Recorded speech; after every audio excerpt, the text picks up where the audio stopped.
రవి అన్న కొడుకని వదిలేస్తున్నా. రవి అన్న మీద నాకు చాలా గౌరవం ఉంది. లేకపోతే నేను ఏం చేస్తా? ఏం చేస్తుంటావు? We will talk later. నువ్వేం చేస్తావు నాకు ఇప్పుడే తెలియదు. అక్కడికి వస్తున్నాను. రాజు, గాంధీ గ్రామం ఒక యమలోకరా. దాన్ని ఏలే యముని నేను. నీకు దమ్ముంటే నా ముందుకు రారా.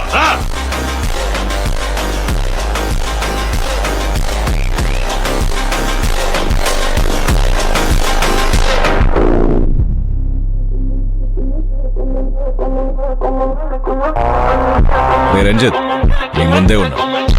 నువ్వేం పీకుతావో పీకరా చూద్దాం.